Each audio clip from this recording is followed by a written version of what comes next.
Galera, é o seguinte, chegamos ao penúltimo episódio dessa primeira temporada de His Dark Materials. Sim, eu sei que fica um pouquinho corrido, que fica um pouco atropelada a história porque tem muita coisa acontecendo ao mesmo tempo, mas isso se deve ao número reduzido de episódios aqui nessa temporada, que são só 8, eu acho assim, muito pouco, e também a decisão criativa dos produtores de colocarem algumas coisas que são do segundo livro já aqui nessa primeira temporada. Porém, chegamos a um ponto extremamente importante nessa história, um dos pontos mais pesados, um dos pontos mais traumáticos, uma das coisas que eu mais fiquei revendo assim na minha cabeça depois que eu li das primeiras vezes esse livro. Porque finalmente a gente vai falar sobre o processo de intercisão, esse que é o objetivo final dos sequestros das crianças por parte do Conselho de Oblação. Sim, vai ser bem pesado, eu quero falar de vários pensamentos que eu tenho em relação a esses acontecimentos aqui, mas também vou falar de muitos spoilers, então se você não assistiu ainda ao episódio, por favor, nem fica aqui que esse tá assim demais, você tem que assistir, vai lá e volta pra assistir o vídeo. Então, como eu tinha avisado pra vocês, talvez essa parte aqui de Bolvangar seja uma das mais densas emocionalmente falando da trilogia inteira. E o episódio inteiro, ele faz referências muito claras a um dos eventos mais abomináveis aí da história da humanidade, que é o Holocausto. Mas antes disso tudo, eu queria falar sobre o Will, que aparece na parte mais desencaixada aqui desse episódio inteiro, e eu preferia comentar logo sobre ele, porque depois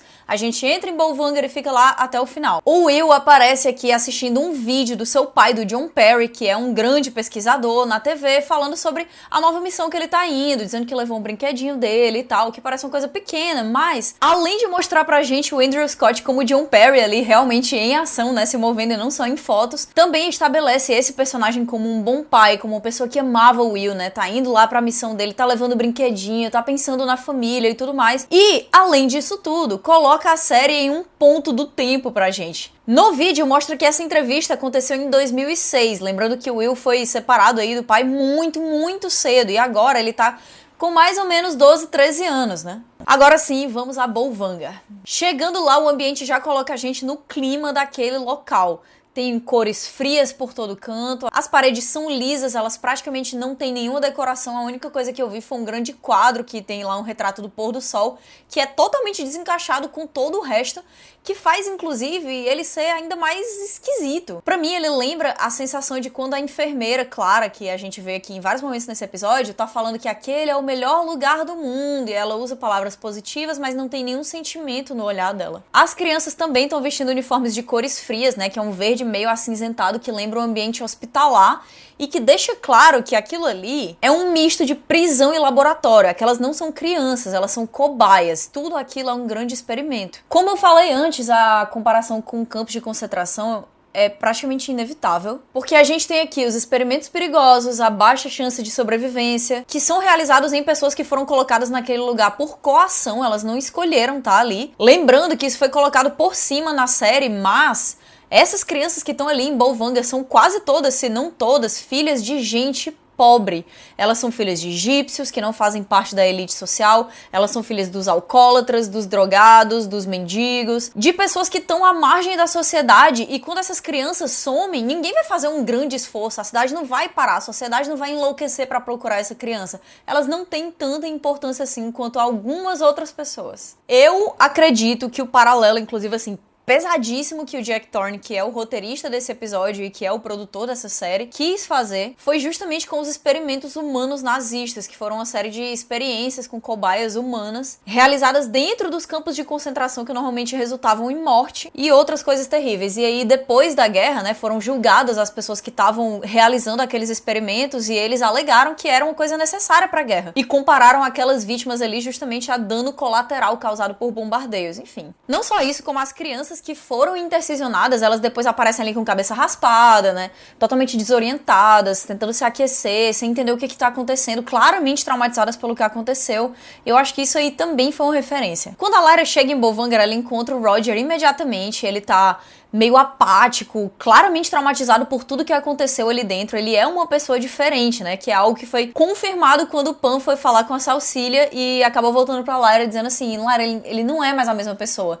E isso é algo que é causado pela sensação de você estar constantemente se despedindo das pessoas que convivem com você. As crianças entram para um lado depois que são chamados pelos pesquisadores e aí elas não voltam nunca mais, ninguém sabe o que acontece. É óbvio que existem rumores ali dentro de coisas nefastas, mas não tem nada que seja de fato confirmado, e eles estão apenas com aquela certeza de que algum dia o nome que vai ser chamado é o deles. Aquelas crianças que estão ali dentro de Bolvangar, elas esqueceram como ser crianças, elas estão de um jeito bem organizado, militar. Eles não brincam, eles não riem, eles não conversam, é um silêncio que acaba permeando aquilo ali tudo, e a única hora que a gente vê o pessoal conversando um pouco mais é dentro do quarto, quando não tem nenhum dos adultos presentes. Aí aqui, já no começo, tem aquele momento em que eles pegam a Lizzie Brooks, né, que é a Lyra Belacqua, fingindo ter outro nome, e colocam ela em uma sala de medição, onde vão tirar algumas fotos dela, e ela pergunta: vocês estão medindo pó? Você tá procurando pó? E aí o pesquisador fica tipo: quem é que te falou sobre pó? Como é que você sabe disso? Aí ela conta a primeira mentira. Não, é porque as meninas estão comentando ali fora. Ele: não, elas não estão. Quem é você? Quem é que tem essa informação? Aquela galera que tá ali, ele sabe que não tem, isso nunca chegou nos ouvidos dele, aquela menina tem alguma coisa.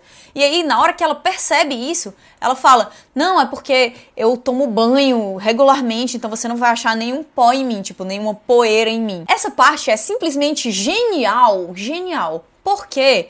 Não tem nenhuma maneira mais fácil de enganar uma pessoa que considera você inferior do que confirmar a desconfiança dela, agindo como uma pessoa estúpida, como uma pessoa incapaz. Na hora que você faz isso aí, a pessoa ela tá programada pra confirmar a impressão inicial que ela tinha. E aí, na hora que ela diz isso, o cara imediatamente para de ligar, pensa: ah, ela é só uma bobinha, ela não sabe do que ela tá falando e tal, deixa isso aí passar e não pergunta mais nada, não desconfia mais de nada. E isso é uma coisa muito real. E aí uma menina que tá sentada do lado da Lyra é chamada pra fazer o processo de intercisão.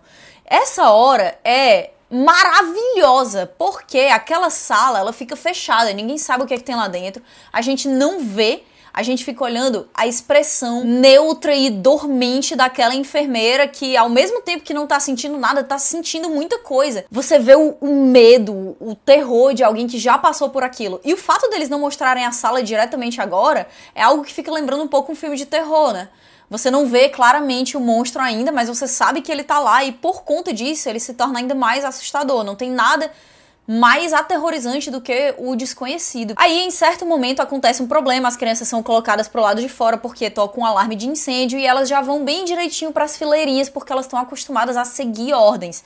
Dentro daquele ambiente, se você é desobediente, se você é desorganizado, se você causa alguma balbúrdia, você vai ser punido, e tá todo mundo assustado. Eis que a Lyra chega lá e começa a jogar bolas de neve no pessoal que tá organizando, e o Roger fica: não, a gente não pode chamar atenção. E ela fala: é chamando a atenção que a gente vai conseguir sair daqui.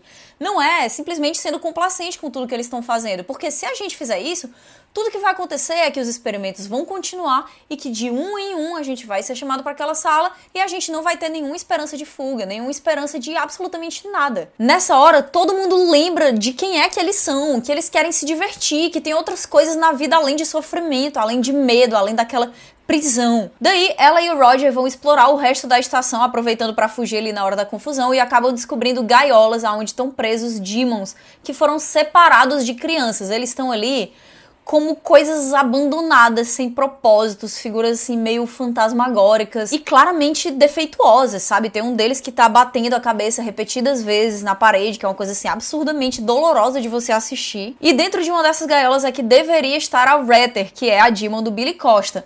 O Roger abre, vê que ela não tá lá, a Lyra explica que realmente ele fugiu, ela já tinha encontrado ele e que é aquilo ali que estão fazendo, né? Estão separando as crianças. E aí eles encontram aquela sala onde estão todas as crianças que passaram por esse corte, e elas estão completamente apáticas e bizarras, assim, de um jeito realmente perturbador. Eles saem de lá, porque o alarme de incêndio parou, eles têm que fazer outras coisas. E aí, um pouco mais pra frente, a gente tem uma cena bem importante entre os dois pesquisadores, que eles estão conversando, e o cara fala assim: ah, será que o que a gente tá fazendo é certo mesmo? Será que vai demorar ainda muito tempo? Quantas crianças a gente vai ter que matar até a gente obter o sucesso? E esse questionamento é prontamente parado pela mulher. Ela fala: ó, você não tá acreditando no que a gente tá fazendo aqui, é uma coisa extremamente importante, nós vamos mudar o mundo, vamos livrar gerações de tirania do pecado, e o magistério vai reconhecer que a gente tá fazendo uma coisa grande, importante aqui.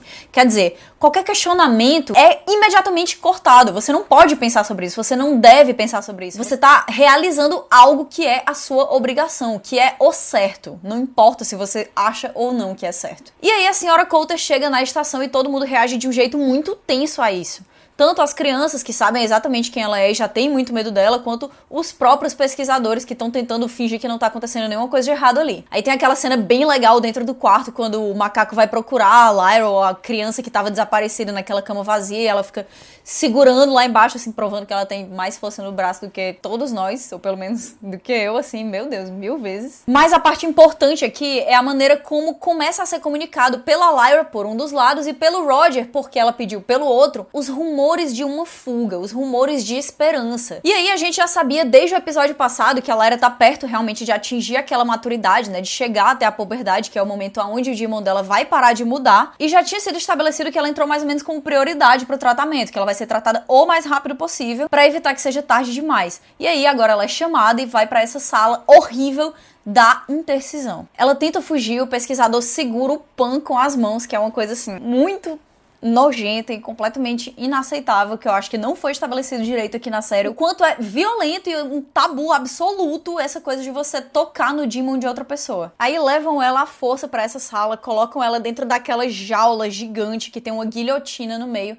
que é feita pra separar essas duas partes que são um corpo só. Aquilo ali é uma cerimônia de mutilação. Daí ela começa a gritar, espernear, tenta fugir de todas as maneiras, começa a falar que não podem fazer isso com ela, que eles não querem fazer isso com ela. A chefe da pesquisa fica lá em cima dizendo, olha, não pensa nisso, coloca ela aí dentro, fecha logo a porta, a gente tem que fazer isso aqui dar certo. E a Lyra começa a dizer, eu conheço a senhora Coulter, eu sou filha da senhora Coulter, você não pode fazer isso comigo, ela não vai querer que você faça isso comigo. E a senhora Coulter é o nome que ela tinha mesmo que puxar naquela hora. É o nome que todo mundo tem medo, é o nome que tem autoridade ali. E o cara começa a dizer, será que a gente não devia escutar essa menina? Ela sabe quem é a Marisa Coulter. E nesse momento, Ruth Wilson, que é possivelmente a melhor coisa dessa série inteira, porque essa mulher é simplesmente um absurdo, entra na sala, começa a escutar os gritos da Lyra dizendo, senhora Coulter, mamãe. Essa é a primeira vez que ela chama a senhora Coulter de mãe. É um marco muito grande e é a coisa que dá o baque na Marisa, né? Ela não sabia que a Lyra tinha essa informação ainda sobre a maternidade. Então ela vai lá, para imediatamente o negócio, tenta encontrar a Lyra, e aqui a gente tem a cena que eu mais detestei nesse episódio inteiro. Infelizmente é isso, às vezes a gente não fica feliz mesmo. Na hora que eles são soltos daquela máquina de intercisão, que eles saem daquelas gaiolas, a Lyra nem olha pro Pan, ela nem interage com ele. Eu acho que essa série tá falhando muito em estabelecer o vínculo entre o humano e o seu Demon. E eu sei muito bem que existe uma dificuldade gigante por conta dos efeitos visuais. Aqui a gente não consegue sentir o peso da enfermeira não ter Demon, da Lyra ser separada aí do Pantalaimon, dela encontrar o Billy sem Demon, de várias dessas pequenas coisas, porque a gente simplesmente não tem como ver os Demons o tempo inteiro, não tem dinheiro pra isso. É assim, é muita grana pra conseguir fazer isso acontecer, de fato. Só que é algo que, infelizmente, eu não consigo deixar passar, porque é bem importante pra mim, aquela, né? Então sim, eu esperava que eles se abraçassem, que eles ficassem juntos, que eles se desesperassem, e isso não aconteceu. Porém, em compensação, agora a gente tem a melhor parte desse episódio inteiro, que é a interação longa dessa cena maravilhosa entre a Ruth Wilson e a Daphne King. A senhora Coulter explica que não abandonou a filha porque ela queria, que ela não estava preparada na época que engravidou, que o Lord Asriel tinha algumas ideias de como lidar melhor com aquela situação e que ela acabou aceitando, mas que não aconteceu aquilo porque ela não se importa com a Lyra. Durante toda a cena, a Daphne King tá com o olhar assim, semi-cerrado, sabe? Olhando pra mãe dela como se fosse uma coisa vil, e que realmente é. E aí a senhora Coulter promete que nada de mal vai acontecer pra Lyra, que aquilo ali as pessoas estavam fazendo porque elas não sabiam quem é que ela era. E a Lyra fala, é por causa do pó, não é? Vocês estão procurando por pó.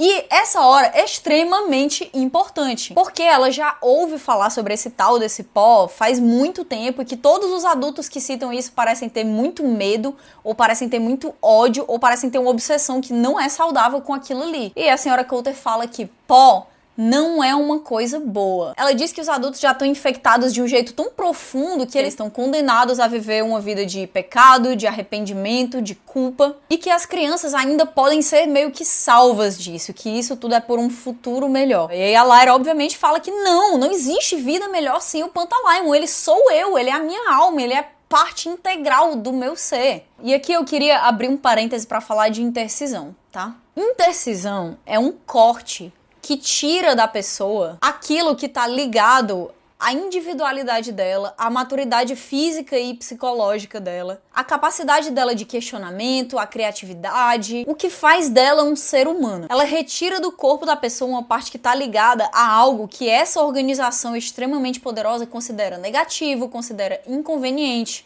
considera errado. E eu sei que é muito fácil a gente ouvir esse tipo de coisa e ficar, porque é pesado, né? Mas é só uma história e tal. Mas eu queria colocar aqui só um exemplo de uma metáfora que pode ser muito ligada a isso aqui da intercisão e que não acontece no mundo da Lyra e nem no mundo do Will, acontece na nossa realidade e hoje em dia. Olhando rapidamente aqui no site da Unicef, a mutilação genital feminina, ou MGF, refere-se a todos os procedimentos envolvendo remoção parcial ou total da genitália externa feminina ou outro dano aos órgãos genitais femininos por razões não médicas. A mutilação genital feminina já foi realizada em mais de 200 milhões de garotas e mulheres que vivem hoje. A prática ocorre em 30 países, passando por 3 continentes, e todo ano mais de 3 milhões de garotas ao redor do mundo estão em risco de serem submetidas à mutilação genital feminina, com a maioria delas sendo cortadas antes dos 15 anos de idade.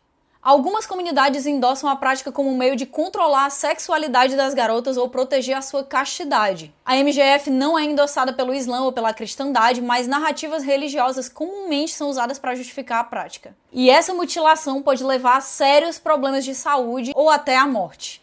Então, às vezes, a gente acha que isso está muito distante, que é só uma história em um livro, que é só um conto infantil, mas o próprio Philip Pullman tem muita razão, né? Tem certas coisas que são muito sérias e muito grandes e que elas só podem ser trabalhadas realmente em literatura infanto-juvenil, ironicamente. E aí, passado isso, a senhora Coulter continua tentando se colocar como heroína, dizendo que aquilo ali é a vocação dela, que é algo que ela chegou no mundo pra fazer. Ela é uma pessoa profundamente traumatizada por tudo que aconteceu na vida dela. Então ela se tornou obcecada com aquilo ali, ela realmente acha que é a coisa certa a fazer. A Marisa faz uma pergunta absurda, que é tipo, você tem que decidir agora a quem é que você pertence, só que a Lyra sabe que ela pertence a ela mesma, ela toma as próprias decisões. E aí, quando é perguntado do aletiômetro, o que acontece é que ela tira de dentro da calça, que ninguém sabe como é que foi parar lá, mas tudo bem, a latinha onde tinha sido presa a mosca espiã da própria senhora Coulter e entrega a ela. E aí, na hora que ela abre a lata, a mosca sai, dá um susto nela, cai no chão,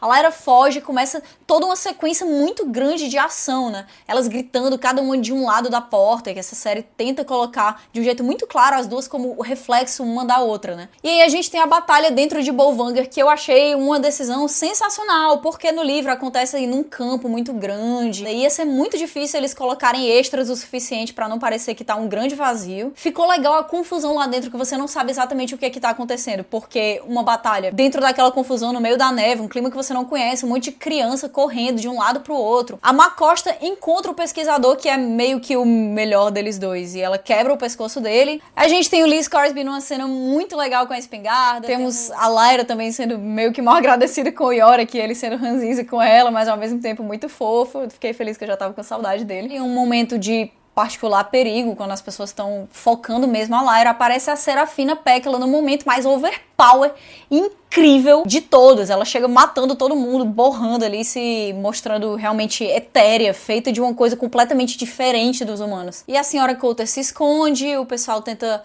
dar um carinho para aquelas crianças, abraçar elas porque elas estão precisando, elas estão vazias. Então Lyra entra no balão do Lee Scoresby, a gente vê aí ela, o Roger, o Yorick cabendo dentro do balão, que eu achei muito fofo porque ele é muito grande. E os Gypsies se despedindo, levando as crianças, questionando se elas vão ser aceitas em casa depois de tudo que aconteceu com ela, depois delas não serem mais o que os pais delas consideram normal. E seguimos no balão, onde tem uma cena de interação entre Lee Scoresby e Serafina Pekkala, que chega quando as crianças estão dormindo e começa a convencer ele de que ele é o protetor daquela criança, de que ele tem que levar ela à frente, que ela tem uma missão muito importante. E aí a Serafina vai embora, eles começam a ter umas coisas esquisitas no balão e percebem que estão sendo atacados por espectros dos penhascos. E acaba acontecendo um acidente, a porta abre e a Lyra acaba caindo e aí termina o nosso episódio. Eu já tinha avisado pra todo mundo que esse episódio ia ser pesado, ia ser sinistro, que vocês iam sentir. Eu quero saber se de fato vocês sentiram.